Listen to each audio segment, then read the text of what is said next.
सुबह की हल्की सी रोशनी अभी पूरी तरह फैली भी नहीं थी कि साइमा की तेज आवाज ने खामोश घर को चीर दिया। अम्मा, अभी तक उठी नहीं आप? फजर का वक्त गुजर गया और चाय भी नहीं बनी। कमरे के कोने में बिछे पुराने बिस्तर पर लेटी जुबैदा बीबी चौंक कर उठ बैठी, आंखों पर हाथ रखा, जैसे नींद अभी पूरी ना हुई हो। उठ रही हूं बेटी। उनकी आवाज कमजोर थी, जैसे किसी ने लफ्जों को थका दिया हो। सर्दी हड्डियों में उतर रही थी। उन्होंने अपनी पुरानी शॉल कंधों पर ली, मगर कपकपी फिर भी न रुकी। आहिस्ता आहिस्ता वो किचन की तरफ बढ़ी, हर कदम जैसे बोझ उठा रहा हो। चूल्हा ठंडा पड़ा था। उन्होंने लकड़ियां जलाने की कोशिश की। हर फूंक के साथ सीने में दर्द उठता, मगर हाथ नहीं रुके, क्योंकि वो जानती थीं रुकना डांट को दावत देना है। पीछे से साइमा की आवाज आई, और सुने, आज कपड़े भी धोने हैं, मेरी अम्मी आने वाली हैं, सब साफ होना चाहिए। जुबैदा बीबी ने बस सर हिला दिया। ये कहानी है जुबैदा बीबी की, एक सादा सी औरत जिसने सारी जिंदगी अपने घर के लिए गुजार दी। उनके शौहर बशीर अहमद एक मेहनती आदमी थे।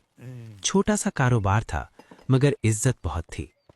उनका एक ही बेटा था, अदनान। जुबैदा बीबी ने अदनान को अपनी जान से बढ़कर चाहा। खुद पुराने कपड़े पहनती, मगर बेटे के लिए नए लाती थी। खुद भूखी रह जाती, मगर उसे कभी खाली पेट न सोने देती। वक्त गुजरा, अदनान बड़ा हुआ, नौकरी मिली, और फिर शादी का वक्त आ गया। घर में खुशियां आईं। साइमा दुल्हन बनकर आई। पहले दिन जुबैदा बीबी ने उसे गले लगाया। बेटी, अब ये घर तुम्हारा है। साइमा ने मुस्कुराकर सर हिला दिया, मगर उसकी आंखों में अपनायत कम और हुक्म चलाने का गुरूर ज्यादा था। चंद ही दिनों में घर का माहौल बदल गया। जहां पहले सुकून होता था, वहां अब आवाजें गूंजती थीं। ये क्या बनाया है? नमक भी नहीं आता डालना। घर साफ क्यों नहीं? आप करती क्या है सारा दिन? हर बात में शिकायत, हर लम्हा ताना। बशीर अहमद खामोश रहते, मगर उनकी आंखें सब कह देती थीं। अदनान, वो भी खामोश था। उसकी खामोशी जुबैदा बीबी के दिल पर चोट बनकर लगती। आहिस्ता आहिस्ता जुबैदा बीबी से घर का सारा काम करवाया जाने लगा। झाड़ू, बर्तन, कपड़े, खाना। बुखार हो या दर्द, काम नहीं रुकता था। एक दिन जुबैदा बीबी की तबीयत बहुत खराब थी। हाथ कांप रहे थे, आंखों के आगे धुंध थी।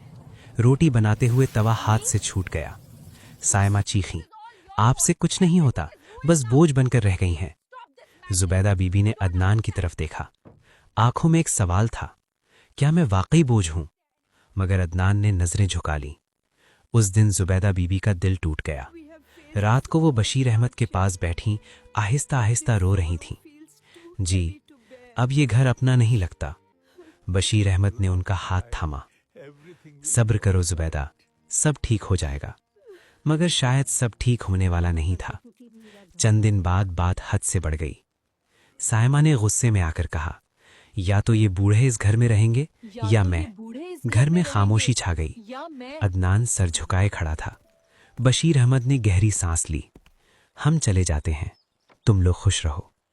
जुबैदा बीबी ने घर की दहलीज को आखिरी बार छुआ। ये वही घर था जहां वो दुल्हन बनकर आई थीं। आज वही घर उन्हें अपना ना सका। दोनों बगैर कुछ कहे घर से निकल गए।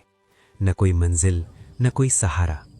रास्ता लंबा था और उम्र थकी हुई। रात उन्होंने एक दरख्त के नीचे गुजारी।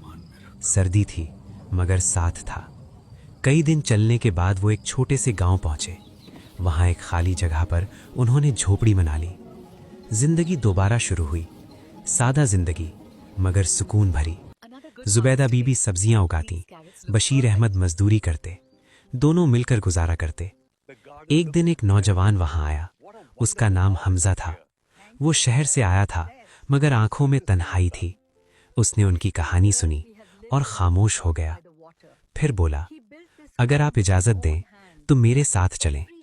मुझे भी माँ बाप की जरूरत है। जुबैदा बीबी की आंखों से आंसू बहने लगे। ये आंसू दुख के नहीं, इज्जत के थे। आज वो एक बड़े घर में रहते हैं, मगर असल खुशी घर की दीवारों में नहीं, रिश्तों की सच्चाई में होती है। हमजा उन्हें माँ बाप कहता है और वो उसे बेटा। सबक, कभी कभी अपने हमें छोड़ देते हैं और अजनबी हमें अपना बना लेते हैं। माँ बाप बोझ नहीं होते, वो साया होते हैं जो धूप में भी ठंडक देते हैं।